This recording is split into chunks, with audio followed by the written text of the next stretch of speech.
Thank you, Philip. Good afternoon, everybody. I'm delighted to be here to chair this last session. As Philip mentioned, I'm with the Environment and Health Programme in the Environmental Protection Agency. One of the areas that our particular programme in the Environmental Protection Agency looks at is the State of the Environment report, which Philip mentioned earlier today. So this was published about kind of 5-6 weeks ago, and it provides an integrated assessment of Ireland's environment, the pressures being placed on it, and the responses to address them. So it's our flagship report that's published once every 4 years. One of the 5 key messages within that report is protecting our environment to protect our health. So it really calls that inextricable link between our environment and our health and our well-being. People are healthier and they live longer when we address the modifiable environmental risks and hazards that face us, such as radon, such as air and noise pollution, such as water pollution, and of course our emissions that are contributing to climate change. So implementation of solutions that can maximise benefits across multiple domain areas, so these co-benefits that Anne Nolan had spoken about earlier, they need to be prioritised. And we've already heard some really excellent examples today of how that's been approached within the health sector. And I'm hoping this next session on opportunities for health will provide further examples of how we are further supporting this ambition within the health sector. So with that, I'd like to open the session by inviting Dr. Mohammad Umair, who is Consultant Colorectal Surgeon at Midlands Regional Hospital in Tullamore. He's a special interest in IBD, minimally invasive surgery. He's the clinical lead for CPD technical skills courses at RCSI. He's an executive member and director of communication for the European Board of General Surgery and the chair of European Surgical Fellows Network, which is a platform dedicated to supporting and mentoring emerging surgeons from across the continent. So I'd like to invite you to the podium. Thank you.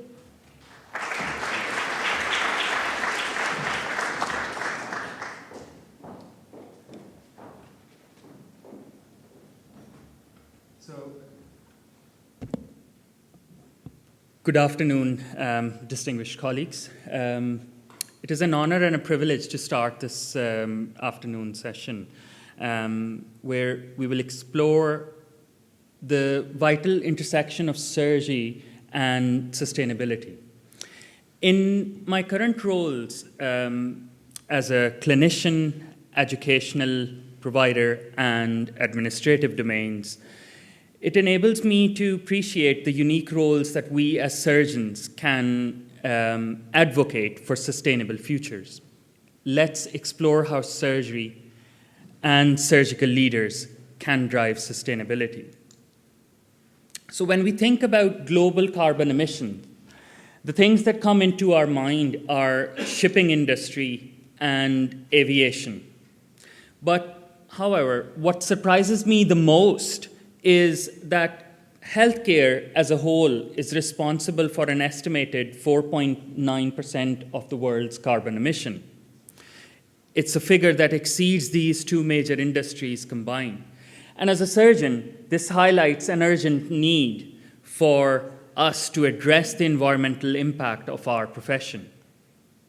So Ireland's healthcare system faces a significant capacity challenge at present. Firstly, we have 40% fewer acute hospital beds across the EU average. Our bed occupancy rate exceeds 90%. And compounding this since 2008, we've had a 14% population increase. And this has directly contributed to a growing waiting list, which as of October 24 stands more than 13,000. But the message is very clear. The care can't wait. So our operating theatres are amongst one of the most resource-intensive areas in the hospital, and they contribute between 30 to 50% of the hospital's overall carbon footprint. The impact arises from the energy consumption, the waste generation, the use of anesthetic gases, and single-use disposable equipment that is being used in surgery.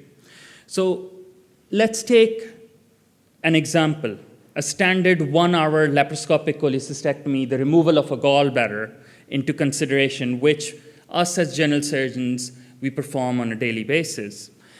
And if we look at the environmental toll, it equals to driving almost 3,000 kilometers, which is me driving across Ireland 6 times in a day. But we know that the care can't wait. So what have we done as surgeons? Significant steps have been taken at RCSI to address the environmental impact of surgery. The RCSI subcommittee for sustainable surgery, chaired by Professor Camilla Carroll, was established. We've reached key milestones over the last while with the launch of Sustainability Principles and Practices in Surgery document launched at the Charter Day, the adoption of Green Surgery Checklist, educational initiatives including the Green Surgery CPD course for trainees, and a dedicated session on surgery and climate change, which was held at the Freyr meeting in 2024. With simulation-based training for surgical teams being planned for the summer of 25, all these model of cares start by empowering the patient, and not just the patient, but also the surgeons themselves. To ensure meaningful progress towards sustainability in surgery, a first of its kind comprehensive feasibility study was conducted this year. This provides a detailed analysis of the critical aspects of sustainability within our current workplace environment. And the results of this study forms the foundation of future surgical projects. Now, we used a cross-sectional study design to evaluate the Irish surgeons, their attitudes, principles, and practices towards environmental sustainability in their professional environment.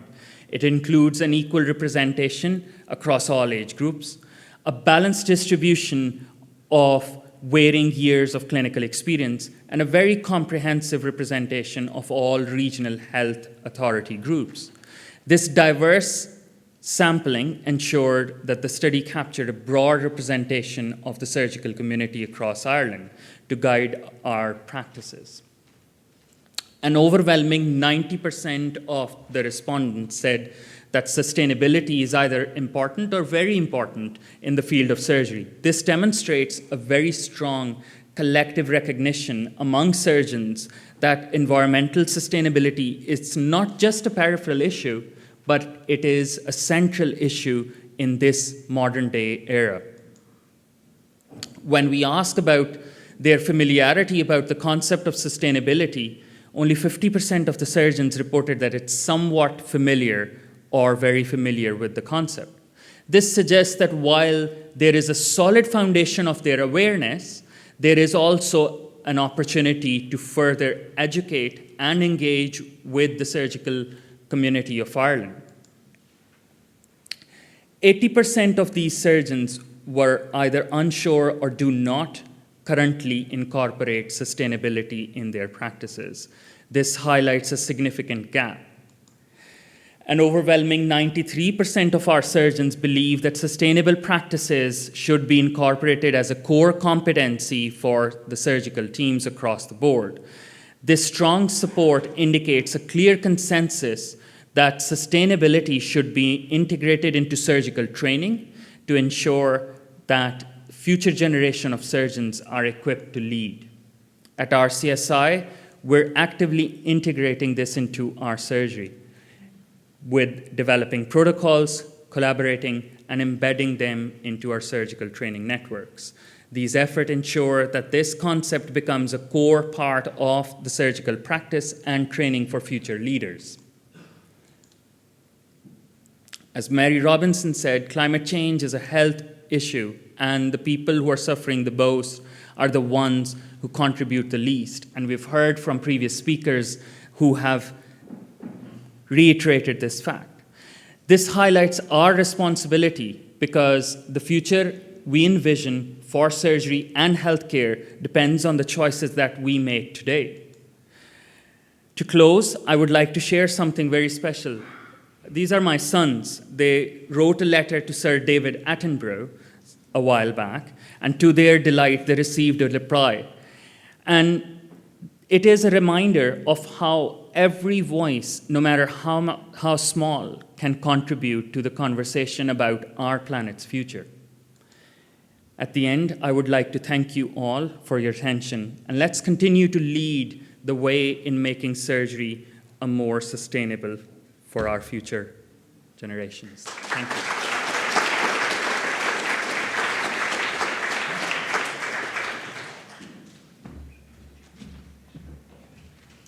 Thank you very much, Dr. Umair.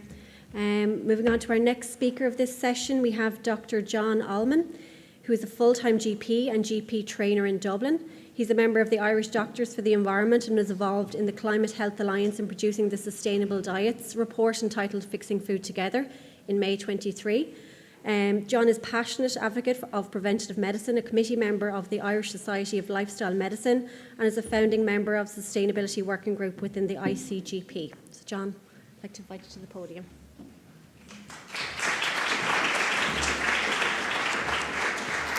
Thanks, Alison. Have you ever not wanted to go to work? I don't mean sort of bunking off to go to a healthcare conference or climate change conference. I mean, recently, I found myself going to work and I felt this sense of pressure, a sort of busyness. I knew I was going to have full clinics, non-stop prescriptions. The receptionists keep letting the patients in. And all of a sudden I stopped and I said, wait a sec, aren't you privileged? People want to hear your opinion. People come looking for your advice. What a joy to have a job like that. And I realized the difference between one and the other was attitude. And in a way, I saw this as an analogy to climate change. There is this doom and gloom and burden. But if we change the attitude, there's one of opportunity. And that opportunity is, how do we address this, or who's meant to address this? Maybe it's the government at a policy level in the big picture, but who does this at the small level, at the individual level, the one-to-one? Well, I'm a bit biased, but I think it's the GP. Like, this is a long-term relationship. We've talked about the trust with the doctors, their ability to communicate, their ability to push them again and again. But do they know what they have to do? How are they supposed to know how they're going to do this? So a group of us got together as the ICGP Sustainability Group. This was during COVID, so it was all by Zoom. There was only 5 GPs, and we said, how can we put this together in a very simple way so that GPs could understand what do we have to do? So we came up with this document. The top bit is, this is the issue. The middle bit is what you're meant to do in practice, and the last bit is what you do with your patients, and the last bit's what you do in practice. So if we look at this bit, which is the bit that excites me most, it's divided really into 2 areas. On the left, you've got prescribing, and prescribing is 65% of the emissions in primary care. 25% of all the emissions is inhalers alone. So we're in charge of that in terms of prescribing. And then lifestyle advice. 80% of chronic disease is related to lifestyles. We can use lifestyles to prevent, treat, and sometimes even reverse. So we got the information now, people know the information, but we're busy. How are we supposed to do this? Imagine having protected time, funded time to do this. Well, we came up with the Chronic Disease Management Programme. In 2022, the HSE funded GPs to do 6 monthly reviews on people with lung disease, heart disease, metabolic problems like diabetes. So we're given time to see patients who aren't coming in with lists of symptoms. So we have the time to apply this. And what does this entail? Well, we're going to do the obvious. We're going to measure blood pressure and weight, and we're going to do some blood tests. But the stuff in italics, that's lifestyle. Okay? And we're actually bringing in that information, so we're asking the questions. We're doing medication reviews formally, sitting down, ticking the box. And the last one is a progress goal. So we're asked to encourage them to see what can they improve to next time. Sounds cool. But let's see this in practice, okay? Patient Mark, 58-year-old, diabetic. He has asthma, COPD. Sometimes we're not sure what it is, so it's a little bit of both. He's overweight, works part-time in a local shop. He's on several medications for his diabetes and his lung condition. I do an assessment, and on the assessment, I check his physical activity. He's not doing that much. He really says, I walk a bit around the shop, okay? So not very good. I've got an opportunity here.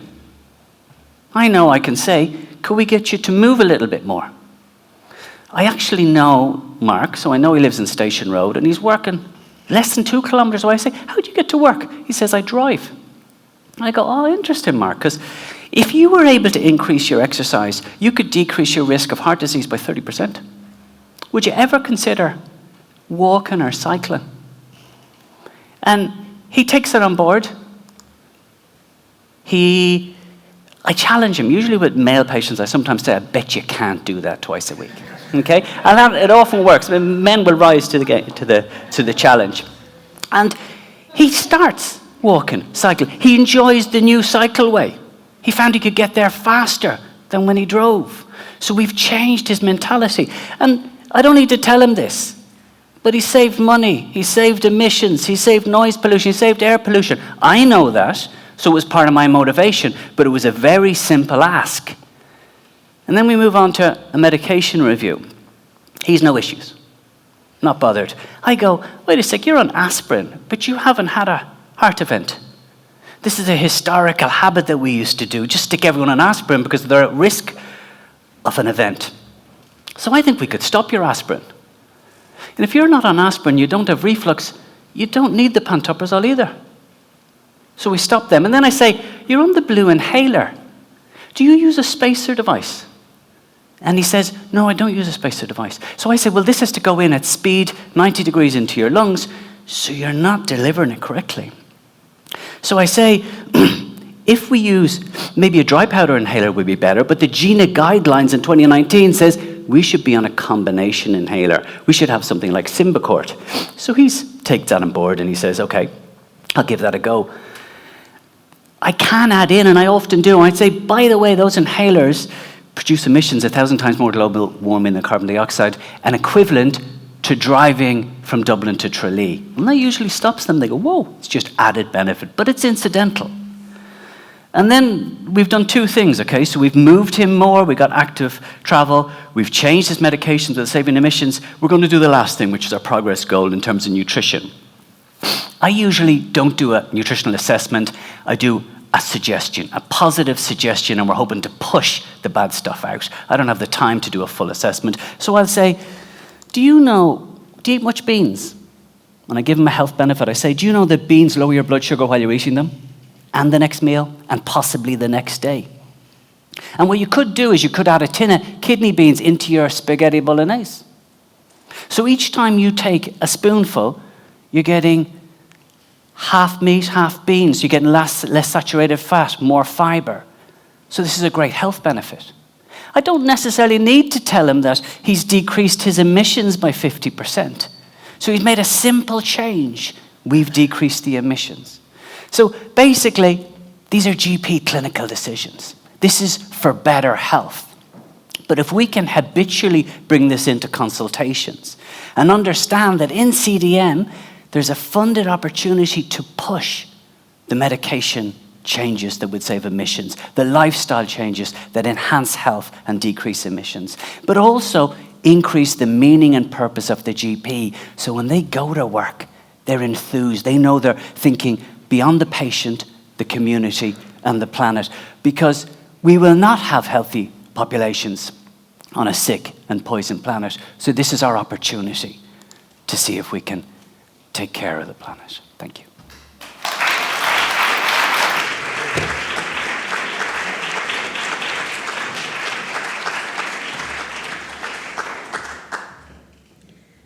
Thank you very much, Dr. Allman. That was a great example of how one small nudge can have so many co-benefits, I suppose, in terms of air pollution and active transport and all of those emissions.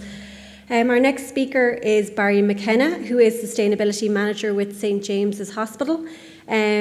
Barry initially started working at the James's site for the planning of the National Children's Hospital, having previously worked in the Mater and Temple Street in planning and sustainability roles. Prior to that, Barry spent a number of years working in AIB Bank. He's a Master's in Sustainable Development and a degree in Business Studies. So I'd like to welcome Barry McKenna to the stage now. Thank you, Barry.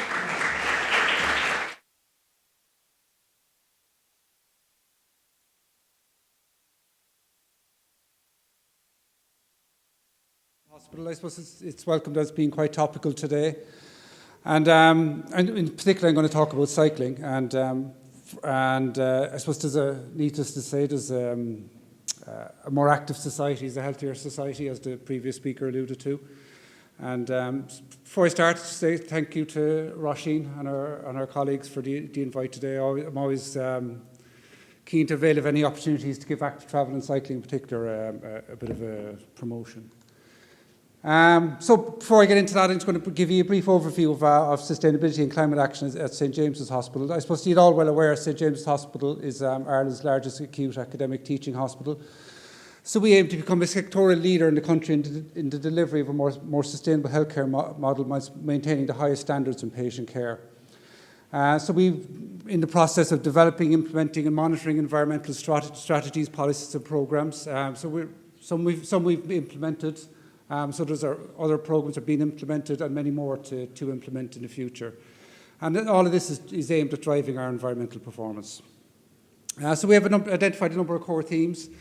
Waste, to drive down the volume of waste that we're producing, and a strong focus at the moment on clinical waste. It's been particularly problematic post-COVID. Water, drive down the consumption of water. Energy, reduce our energy consumption, improve our energy efficiency, and reduce our carbon emissions. Transport and travel, encourage a modal shift. Procurement, there's a good deal of talk about that today, which is very welcome. I think it's hugely important that we sort of influence the supply chain. And then we've the campus developments as well. Sure, we deliver energy efficient buildings in the future.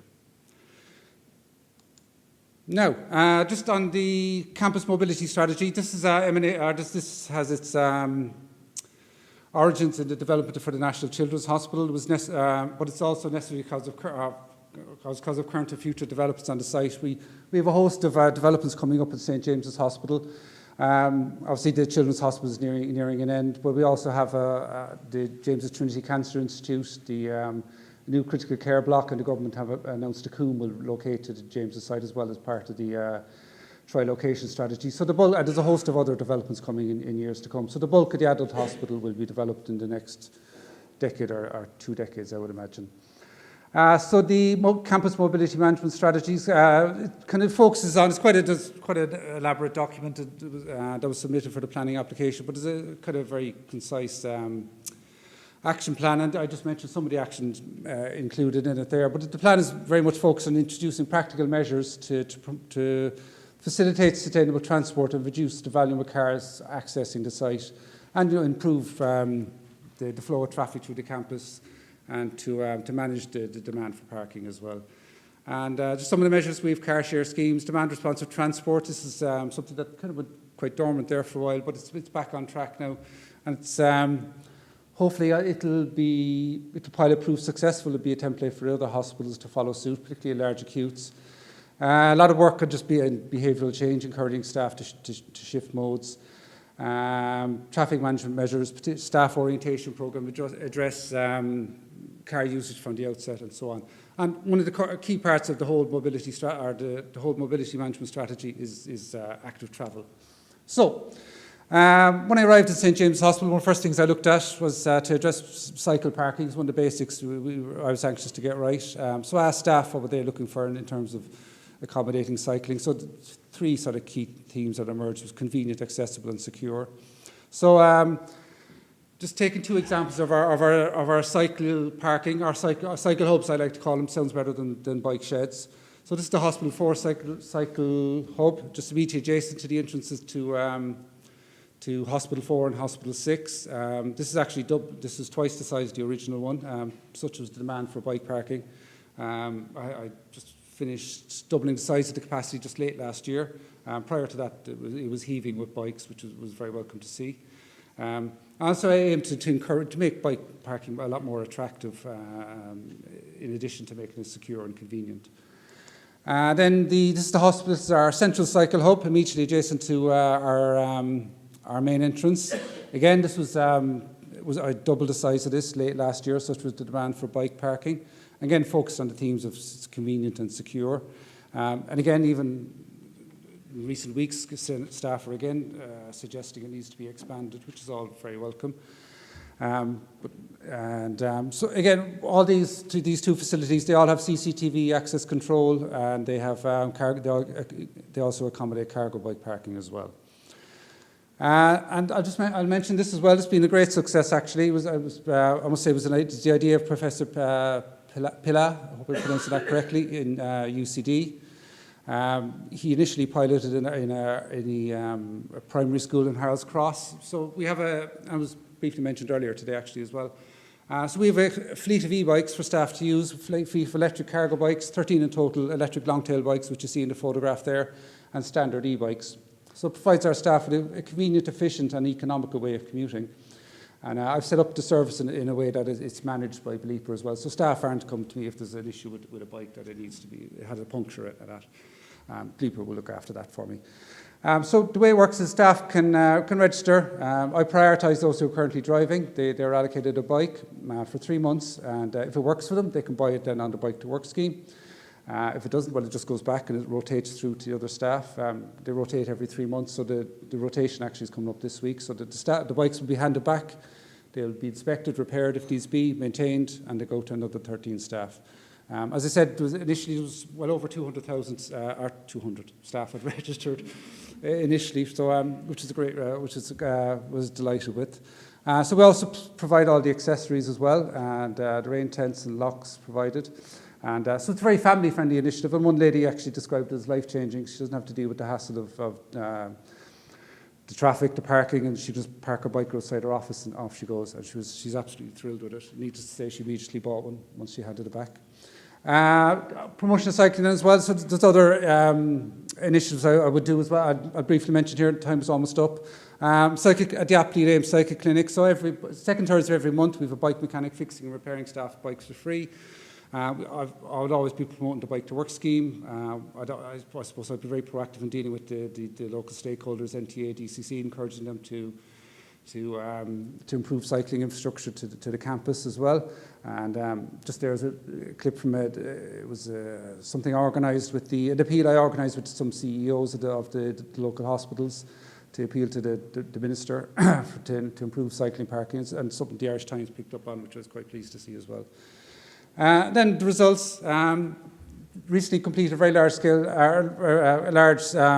staff travel survey, so we got a great response to that, and revealed that 18% of our staff are cycling to work. So that represented a 50% increase from our previous staff travel survey. So I was very pleased with that. It's great to see. Obviously, we had the corresponding reduction in Scope 3 emissions. The Bike to Work scheme is booming. Last time I checked, it was over 3,000 bikes have been purchased. I figure now would be way north of 3,000 bikes. I suppose parking is always the motive issue in hospitals. So the increase in cycling has obviously served to reduce the demand for car parking, and as you say, there's the obvious health and well-being benefits as well. All right, thank you very much.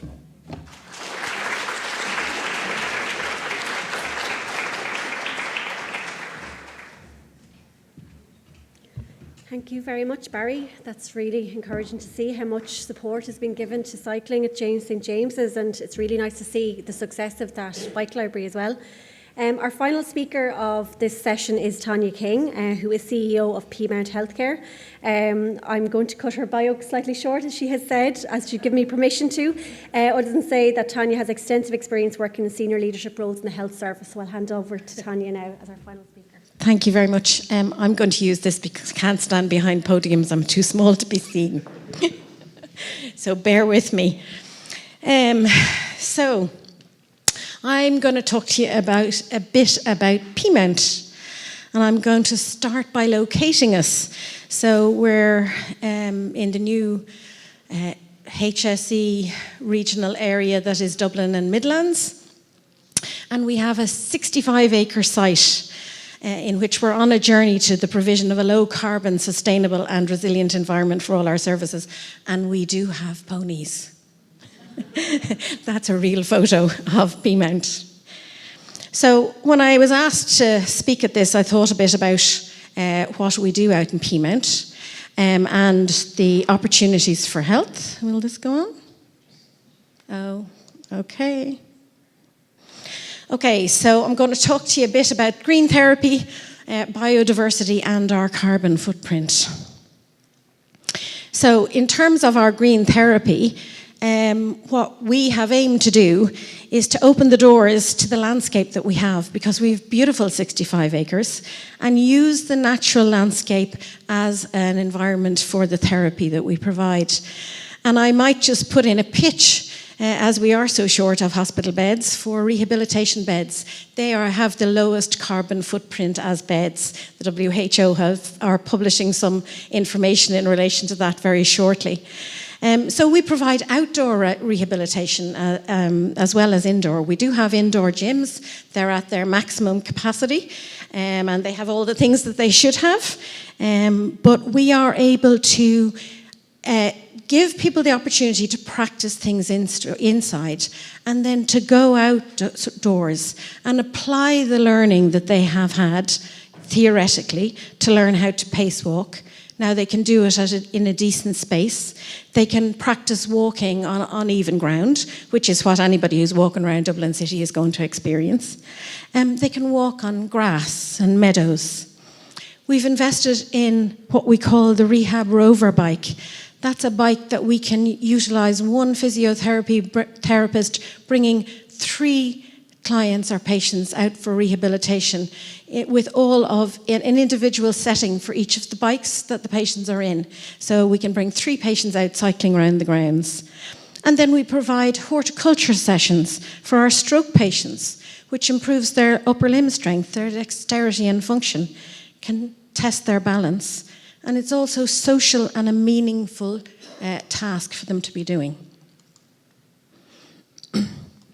This is a bit of what you can see when it's happening, really maximising the opportunities for campus-wide use of our facilities.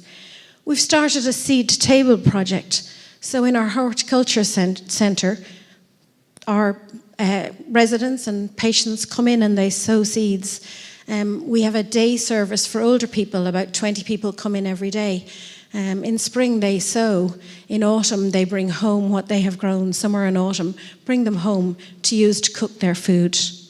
And we do that with the residents and the patients in Peamount as well. Then, given our location, so, Peamount, we're just off the N7, and we're in business land. We're in the land of Microsoft and Amazon, and all those big companies are located out where we are. So what we've done is impactful partnerships. So we partnered with Microsoft. They came to Peamount and they planted 4,500 native trees as hedgerows, individual blocks of trees, and as orchards. At the same time, we took the opportunity to convert some of our green land, green pasture, which we would have mown every day. It was beautiful, beautiful land, but we converted it into wildflower meadows, 2.5 hectares. And we, as I say, partnered with the HSE Trees on the Land and Microsoft. And actually, Microsoft not only provided the trees, 80 of their staff came and planted them. And actually, a certain Dr. Crowley planted 1 or 2 as well. I didn't put that picture up, actually. So this is what it looks like now. We have the signage up so that when people come walking, they can see what they're going to experience. That picture, that one over there, is our orchards as they begin to grow.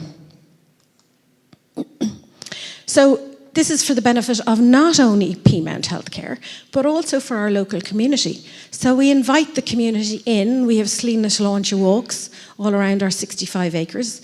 We invite them to come in and to enjoy the grounds. And as I say, we planted heritage varieties of trees so that we're going to also improve the habitats and the wildlife. It's unbelievable how many bees we have now that you would never have seen before, and the birds are all coming back as well. And our orchards are full of traditional Irish fruit and nuts. And as I say, planted in the spring of 2023, over the next few years, we expect to have bountiful harvests from those trees. And there's our meadows, 1, 2, and 3. And they are fantastic in the summertime. And we, as you can see, we mow paths through them. And again, they're both for our local community to come and enjoy, but also for our patients to experience walking on uneven ground.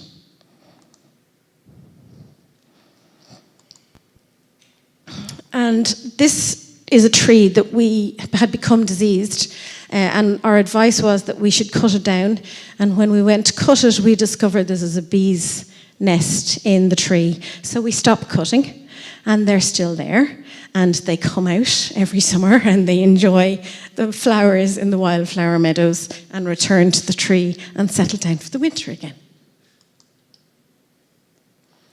So we need the bees to pollinate the fruit trees and the flowers, so it's really important that we keep them. We've also been selected as a case study for the All-Ireland Pollinator Plan with the Trees on the Land group. So, the carbon footprint bit. This bit I'm not very good at, but I do like to know it. So there is actually no formal carbon estimates in Ireland for native trees, which is actually quite disappointing.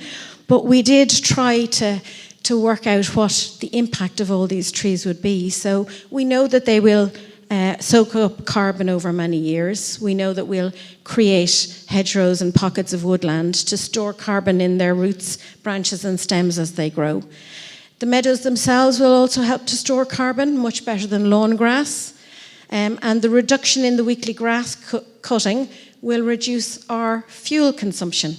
The trees will help to deliver cleaner air by trapping pollutants in the air that's coming from the traffic around the grounds. So we know that 4,500 trees creates 24,000 kilograms of oxygen, allows 28,500 people to breathe for an entire day.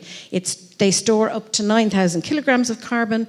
They erase the carbon footprint equivalent to 100,000 miles travelled by plane. And the water to evaporate will also do that. Don't understand all the science necessarily, but I know it's good. It's good for our environment. And then we're harvesting the wildflower meadows. And as I said, we do have ponies and donkeys, which we host for a local charity. And we're now able to harvest the meadows and feed them the fodder from the harvesting of the meadows. So the animals and the patients benefit. The patients benefit from being able to enjoy the animals. And if this will go on, I'm nearly finished. And that's it. Thank you. We're always moving forward. I'm going to take this opportunity to close off from the Climate and Health Alliance point of view. It's been a fantastic day. Do we have 2 minutes for a few best bits? We'll go for it. So we heard from Bernard, who disclosed that he was Ireland's largest landlord today. And my question is, will this make it to the debate tonight? Because Sinn Féin have long suspected we're all closet landlords. We'll see. But just to hear that that's a central part of his vision, that this isn't a standalone, sustainability and climate's a central theme, that was very encouraging. Conor took us to Baku, and I felt like I was in those plenaries with the crushing weight of the world in there with me. And congratulations to the question from the floor to put him in the spot. Why weren't our leaders there? I think it's a good question. We heard from Philip, who from Nicaragua to Newcastle to North Inner City Dublin, I think has shown real leadership.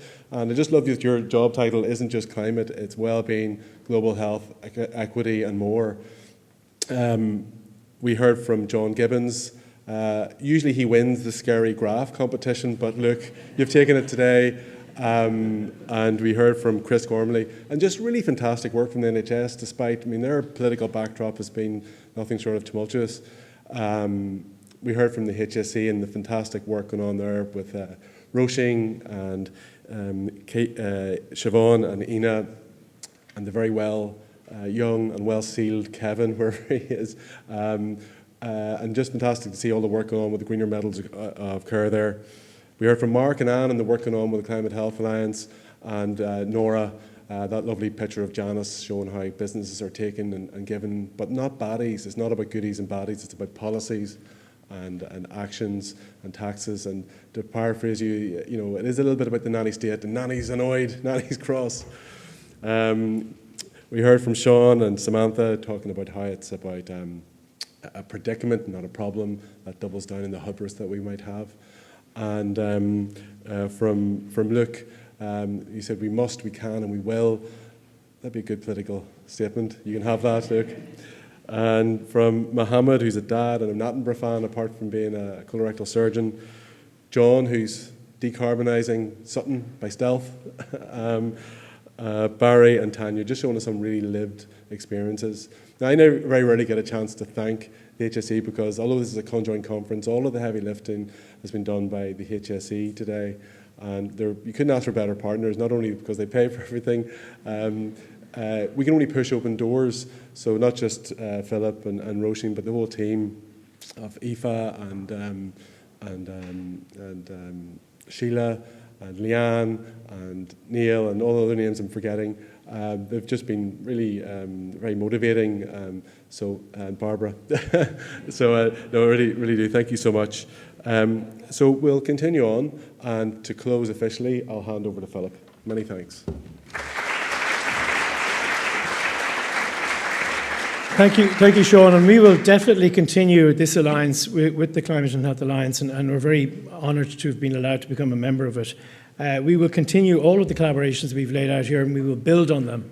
We will build the number of people who've signed up to the declaration. If anybody here is a member of an organisation who thinks they might be able to sign up to it, just give us a shout, and we'll include your logo, and we'll welcome you to join the movement if you like.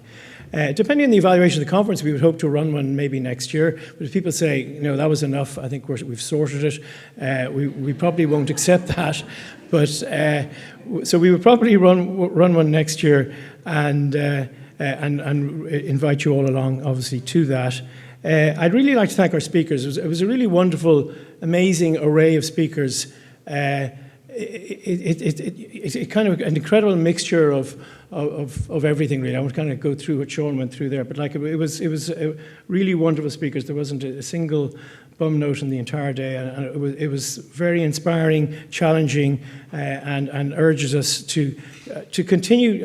We must continue our commitment that we've laid out today. We must be called to account for it, and please do so. I'd really like to thank the team, just to make sure. I think one or two names might have been missed by Sean. Roisin, Barbara, Niall, Aoife, Louise, Audrey and Sheila. It was a huge effort to run this conference today, and the effort was all there, so thank you so much indeed. Thank you to the people who've led our working groups and will continue to lead them, and the 200-odd people who have participated in them. And just finally, I think, kind of to summarise, to build on what the children said to us, and they're going to be in charge shortly anyway. So when you knew, what did you do? That's kind of like a decent question to ask. And certainly I've known more after today and leading into today than I ever knew about climate. And I should be judged on what I did as a result of that. So we'll come back next year and we should be able to answer that question, all of us. Thank you very much for staying with us, and thank you for being here.